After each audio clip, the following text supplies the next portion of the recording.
décorons l'arbre de Noël. Nous pouvons tirer des leçons spirituelles. L'arbre de Noël. Le sapin était vivant dans la forêt avant qu'il ne soit coupé pour devenir l'arbre de Noël dans notre salon. Ainsi, Jésus a donné sa vie pour devenir notre sauveur. La croix sur laquelle il est mort a été faite avec le bois d'un arbre.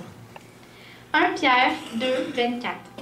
Lui qui a porté lui-même nos péchés en son corps sur le bois, afin que nous vivions. Décorons cet arbre avec des lumières. Jésus est la lumière du monde. Jean 8, 12. Jésus leur dit, « Je suis la lumière du monde. Celui qui me suit ne marchera pas dans les ténèbres, mais il aura la lumière de la vie. » L'étoile. C'est l'étoile qui a guidé les mages auprès de l'enfant Jésus à Bethléem. Matthieu 2, 2. Nous avons vu son étoile en Orient et nous sommes venus pour l'adorer. Les anges. Dieu a envoyé les anges pour annoncer la naissance de Jésus. Luc 2, 13 et 14. Et soudain, il se joignit à l'ange une multitude de l'armée céleste, louant Dieu et disant, « Gloire à Dieu dans les lieux très hauts et paix sur la terre parmi les hommes. »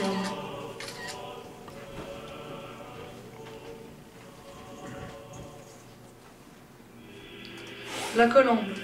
Le Saint-Esprit est descendu en forme d'une colombe lorsque Jésus a été baptisé. Jean 1, 32.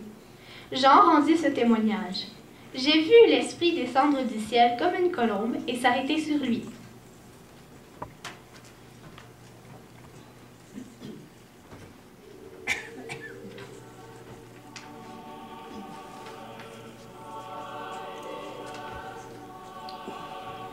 Les bas.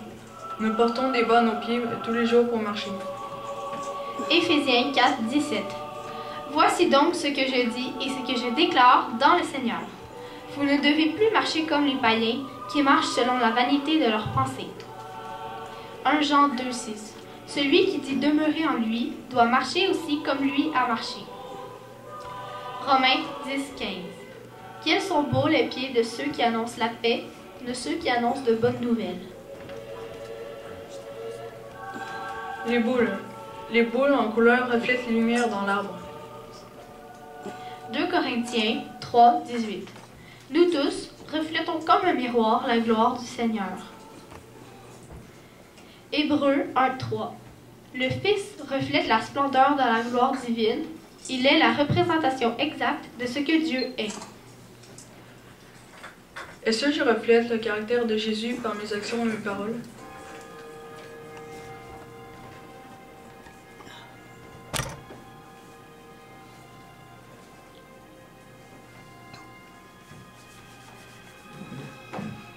Les cloches et les instruments de musique. Ésaïe 38, 20. L'Éternel était là pour venir nous sauver. Nous ferons résonner nos instruments tous les jours de la vie dans le temple de l'Éternel. Ésaïe 42, 10. En l'honneur du Seigneur, chantez un chant nouveau. Chantez ses louanges aux extrémités de la terre. Psaume 150. Louez-le au son de la trompette.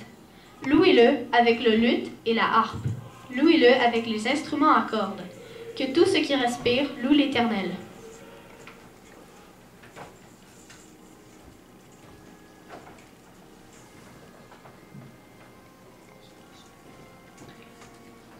Les cannes de Noël. Et tu penses que ce n'est qu'un petit bonbon? Elle nous peut faire penser aux vérités suivantes. Jésus-Christ est le bon berger. Le bâton du berger est en forme de J. Psaume 23, 4. Ta houlette et ton bâton me rassurent. Le Sauveur sans tache et l'agneau du sacrifice, la couleur blanche et la couleur rouge.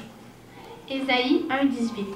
Si vos péchés sont rouges comme de l'écarlate, ils deviendront aussi blancs que la neige.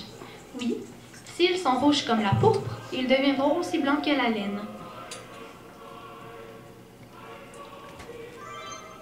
Les cadeaux. Qui est-ce qui reçoit les cadeaux le jour de leur fête? Et à Noël, qui est-ce qui reçoit les cadeaux?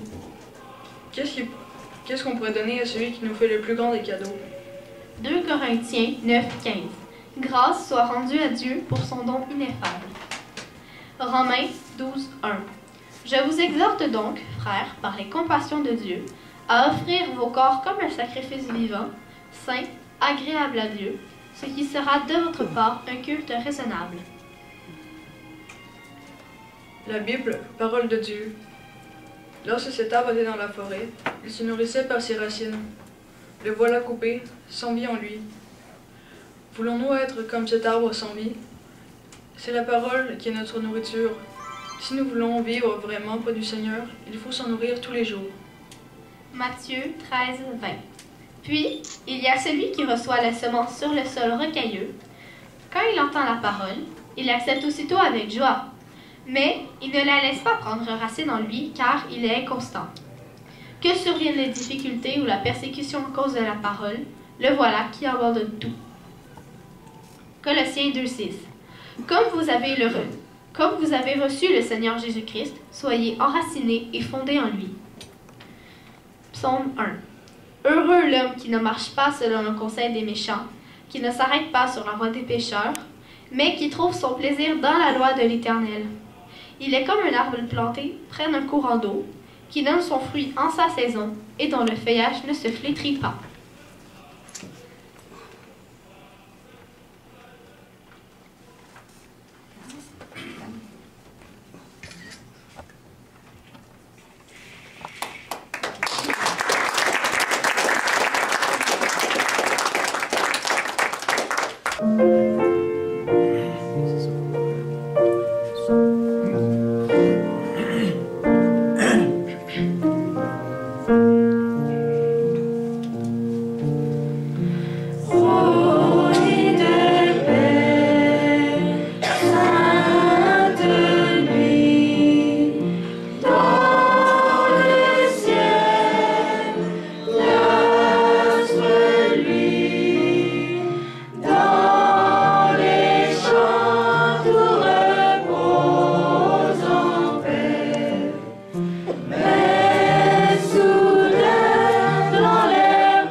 Écoutez bien, petits et grands, le vrai récit que je vais raconter. Il y a plus de 4000 ans, les prophètes l'avaient annoncé. Il y a plus de 2000 ans, la prophétie s'est réalisée. Un jour, dans le petit pays d'Israël, Dieu a envoyé un fidèle messager. C'était l'ange Gabriel. Il s'est rendu en Galilée, auprès d'une jeune demoiselle, fiancée à Joseph, humble charpentier. Ce Joseph était de sang royal, mes amis. Du célèbre roi David, il était le descendant. Mais des rois, il n'y en avait plus dans le pays. Et les Romains gouvernaient maintenant. L'ange est entré dans la maison de cette jeune fille qui s'appelait Marie, lui a fait cette salutation devant ses yeux tout surpris. Réjouis-toi, Dieu le Seigneur t'a fait une immense faveur. Il est avec toi chaque jour, chaque heure. Marie était bouleversée, c'était peu dire. Mais que ces mots pouvaient signifier, elle n'a pas eu le temps de beaucoup réfléchir, que l'ange l'a aussitôt rassurée. Marie, n'aie pas peur. Oui, Dieu t'a fait une grande faveur. Par toi viendra le Sauveur. Tu deviendras enceinte d'un garçon. Jésus sera son nom. Il sera appelé Fils du Très-Haut, il sera grand. Il régnera sur Israël éternellement. Dieu lui donnera le trône de son ancêtre David, et il ne finira jamais ce règne splendide. Intriguée, Marie a demandé à l'ange comment tout cela allait se réaliser. Devenir enceinte comme ça, c'était plutôt étrange, puisque Joseph ne l'avait pas encore touchée. L'ange Gabriel lui a expliqué « Le Saint-Esprit de Dieu viendra sur toi. Comme une ombre, la puissance du Très-Haut te couvrira. Il sera saint l'enfant qui naîtra. Fils de Dieu, on l'appellera. » Et pour que tu saches que ce message est vrai, je t'annonce une nouvelle que personne ne sait. Ta cousine Élisabeth, qui est si âgée et qui n'espérait plus avoir un bébé, eh bien, elle est déjà enceinte de 6 mois. Rien n'est impossible à Dieu, comme tu vois. Marie n'a pas discuté. « Je suis la servante du Seigneur, a-t-elle repris. Que Dieu fasse pour moi ce que tu as dit. » Et l'ange s'en est allé. Aussitôt, chez sa cousine, Marie s'est rendue. Le bébé d'Élisabeth, dans son ventre, l'a reconnu. Élisabeth lui a dit « Quel grand privilège tu as reçu! Tu es heureuse d'avoir cru, et tout ce que Dieu t'a annoncé, sois sûre qu'il va le réaliser. » Marie a loué le Seigneur pour sa puissance, sa grandeur, sa fidélité et sa constance. Après avoir passé 3 mois avec Élisabeth, Marie est rentrée chez elle à Nazareth. Déjà un petit bedon paraissait. Le bébé dans son ventre n'était plus un secret. Joseph a su que sa fiancée, sa belle Marie, était enceinte, mais pas de lui. La colère et le chagrin dans son cœur étaient mêlés à l'idée que Marie l'avait trompé. Joseph a voulu annuler leur projet de mariage, mais qu'allait dire leur entourage? Il tournait et retournait tout seul dans sa tête fatiguée. Dans la nuit, en songe, un ange l'a visité. Joseph, fils du roi David, n'hésite pas à épouser Marie, car l'enfant qu'elle attend vient du Saint-Esprit. Ce sera un garçon, Jésus sera son nom. C'est lui qui va sauver son peuple de ses péchés. Au matin, Joseph s'est réveillé, soulagé et heureux. Peu de temps après, ils se sont mariés tous les deux. Dans le village, je crois que des rumeurs ont circulé, mais le couple a fait de Dieu la volonté. En ce temps-là, César Auguste était l'empereur de Rome et gouvernait des centaines de milliers d'hommes. Un jour, il a décidé de compter les sujets de son empire. Chacun devait aller dans sa ville se faire inscrire. Joseph est parti de Nazareth avec Marie, qui était enceinte jusqu'aux oreilles. Si. Il s'est rendu à Bethléem, ville de ses ancêtres. Ils ont parcouru des dizaines de kilomètres. À dos d'âne ou à pied, Marie devait être épuisée. Ils sont arrivés à Bethléem comme beaucoup d'autres gens. Ils n'étaient pas les seuls à venir pour le recensement. Mais pour eux, pas de berge, de gîte ou de chambrette. Tout ce qu'ils ont trouvé, c'est une étable pas vraiment proprette. C'est dans cette étable que Marie a eu son bébé. Un petit garçon, tout frais, tout fripé. Un bébé fragile que Marie a bercé en chantant et que Joseph a aimé de cet instant. Pendant ce temps, dans un champ, sous le firmament sans voile, parsemé d'étoiles, des bergers gardaient leurs troupeaux et se tenaient éveillés en jouant de leurs pipeaux. Soudain, le ciel d'une lumière éclatante s'est rempli. Un ange de Dieu est apparu sous leurs yeux ébahis. « N'ayez pas peur, a dit l'ange au berger, j'ai une bonne nouvelle à vous annoncer. Dans la ville de David, il vous est né un sauveur. c'est le Messie promis par le Seigneur. Voici comment vous le reconnaîtrez.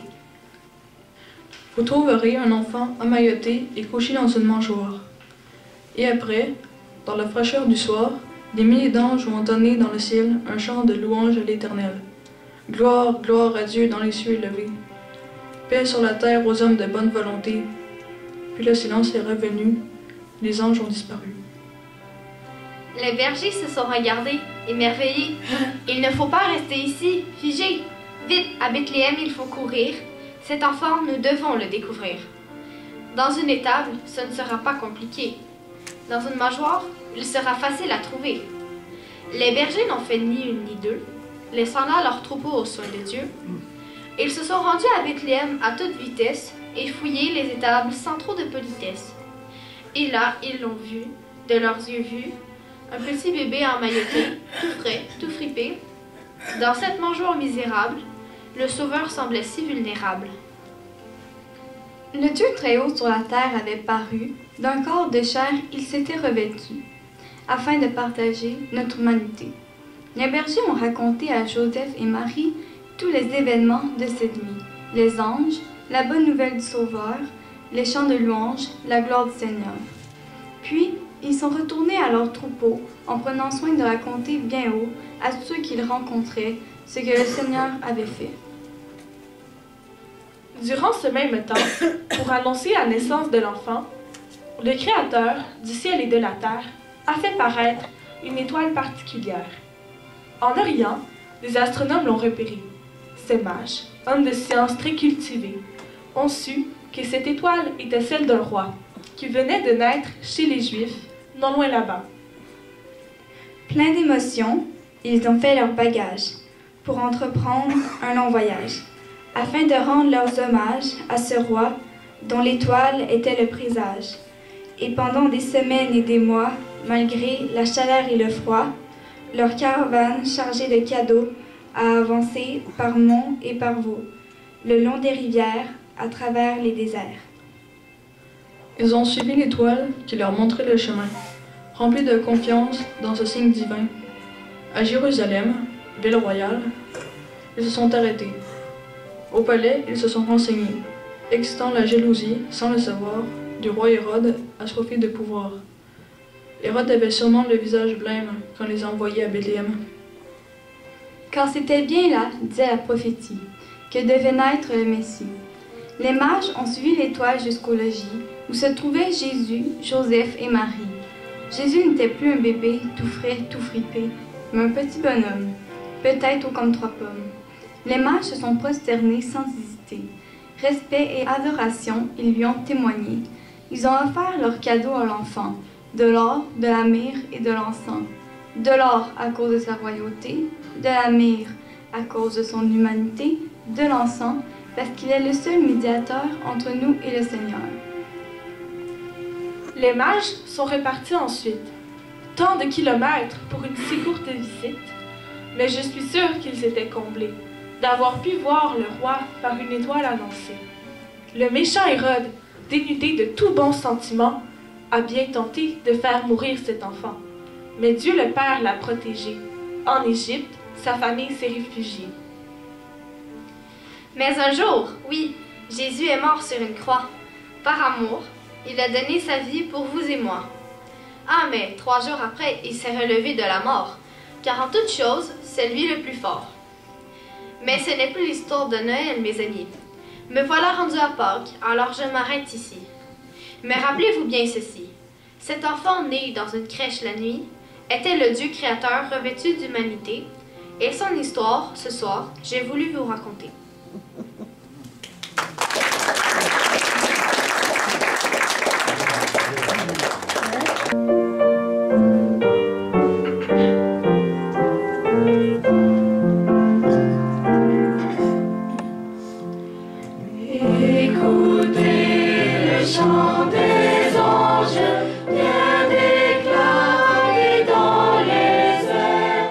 Joignons aussi nos loups.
lorsque tu entres dans la maison de Dieu.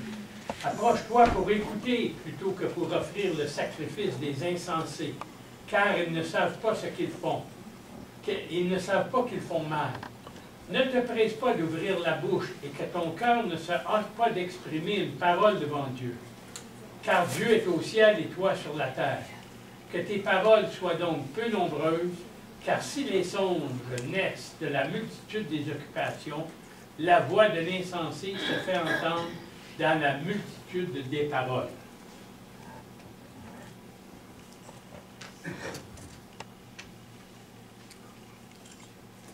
Oh, pardon, je ne vous avais pas entendu arriver. Vous êtes déjà là? Vous êtes tôt aujourd'hui. Oui, c'est bien lui. C'est Monsieur le Premier ministre. Oui, il est toujours aussi occupé, comme vous le voyez. Bien qu'il ait des dizaines de lettres à signer, de nombreux rapports à lire, des messages à dicter, une conférence de presse à préparer, une réunion avec ses collaborateurs à planifier, un thé à prendre avec un ambassadeur, il vous attendait patiemment. Malgré son horaire chargé, Monsieur le Premier ministre est toujours heureux de vous recevoir. Certes, il a beaucoup à faire, mais vous êtes important à ses yeux. Il désire vous parler, connaître vos projets, échanger avec vous des idées pour améliorer vos conditions et celles de vos semblables, promouvoir l'avancement du pays. Mais sans plus attendre, je vais vous annoncer. Monsieur le Premier ministre, vos invités importants sont ici. Merveilleux. Faites entrer le premier, je vous prie. Madame, routine habituelle.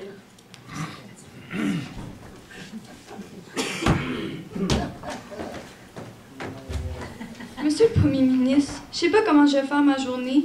Je suis si fatiguée. Je récolte peu d'argent. Comment je vais pouvoir payer mon loyer? Et mon employeur ne me laisse pas un instant de répit.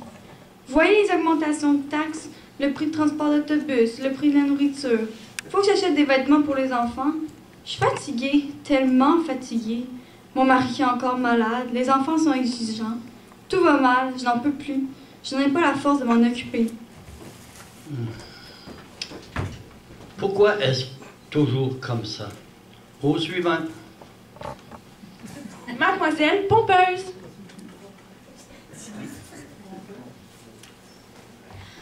Ô vous qui êtes le chef suprême siégeant dans votre palace, ô vous sur qui la Constitution repose et sur le bureau duquel sont déposés les dossiers les plus brûlants, veuillez incliner votre oreille vers votre plus humble citoyen et permettre que tous vos citoyens et toutes vos citoyennes aient la sécurité d'emploi, ou du moins l'assurance de recevoir des prestations de tous ordres de votre part afin de subsister en cas de chômage forcé ou délibéré. Puissiez-vous demeurer à l'écoute quoi qu'il arrive et garder les nombreux partis qui vous servent, unis dans l'harmonie malgré leurs divergences. Excusez-moi, mais qu'est-ce que vous pensez de... Au revoir au chef suprême de notre merveilleux pays. Au suivant, s'il vous plaît, mademoiselle. Monsieur Jean Dormy. Monsieur Jean Dormy.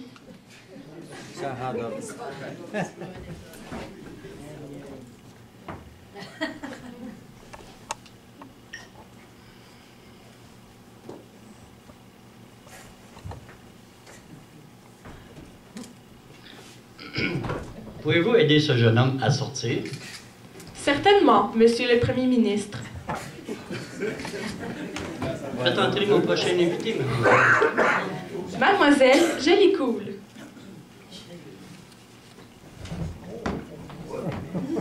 Hey, salut bonhomme, comment ça va? Malade, ta baraque, pas mal cool. C'est débile que tu m'as invité pour causer. Veux-tu que je te dise? Pour un vieux, t'es chill. Ouais, pas mal chill. T'as une belle vie, puis moi aussi j'ai une belle vie. C'est fou, hein? Ouais, ben, c'était super, faut que j'y aille. Lâche pas, bonhomme, t'es nice. Bon, c'était pas mal cool, bye. Au suivant, s'il vous plaît. Madame, moins que rien.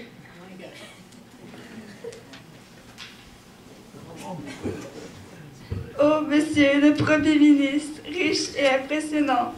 Je ne suis qu'une pauvre citoyenne, je ne comprends pas que vous m'ayez invitée ici. Je ne suis rien pourtant. Non, je suis même moins que rien. Je ne sais pas quoi dire.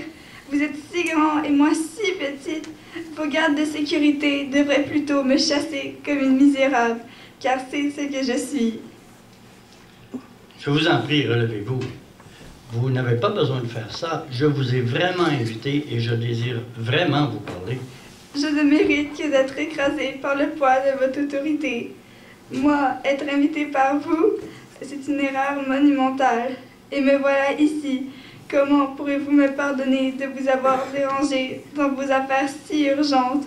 Oh, je suis désolée, je suis désolée, je suis désolée, je suis désolée. Faites entrer le prochain, mademoiselle. Monsieur, intérêt personnel.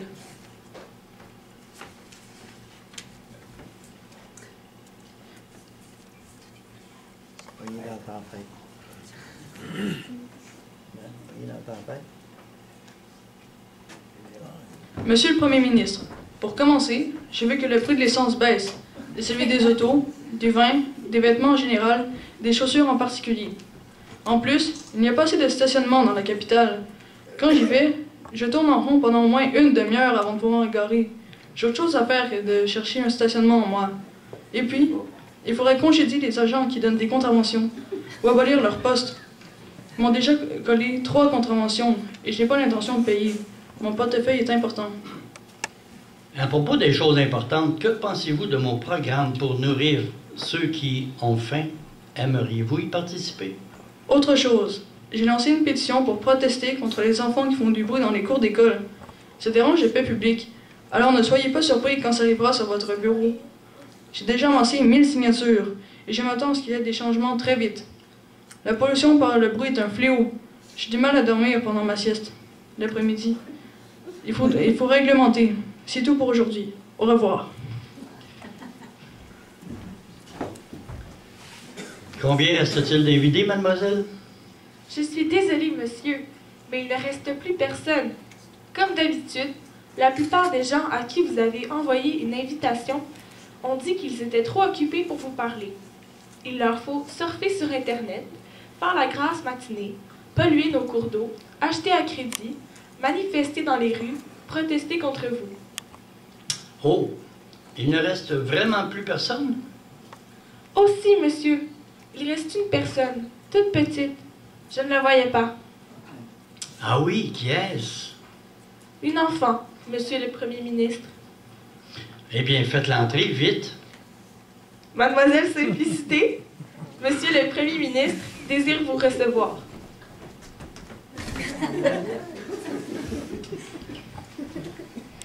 Est-ce que vous êtes vraiment le Premier ministre? Bien sûr. Est-ce que tu veux que je te donne quelque chose? Ou bien veux-tu me réciter quelque chose? Me demander quelque chose? Me dire quelque chose? Oui, je veux vous dire quelque chose. Ah, vas-y, je t'écoute. Merci de m'avoir invité. C'est tout. Tu aimerais venir te promener dans mon jardin? Nous pourrions bavarder tranquille. Oh oui, Dis-moi, quel âge as-tu? j'ai 7 ans. Et vous, quel âge avez-vous? J'ai plusieurs fois 7 ans.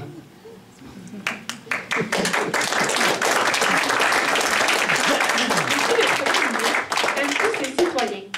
Mais je crois qu'il y a bien longtemps qu'il n'a pas eu un aussi bon moment avec une personne. Aujourd'hui, je peux dire qu'il est heureux parce que quelqu'un s'est vraiment intéressé à lui.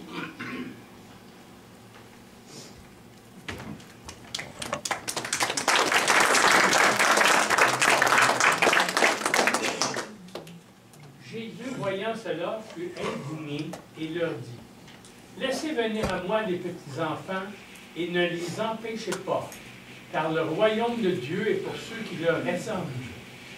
Je vous le dis en vérité, quiconque ne recevra pas le royaume de Dieu comme un petit enfant n'y entrera point. »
Attends ta délivrance.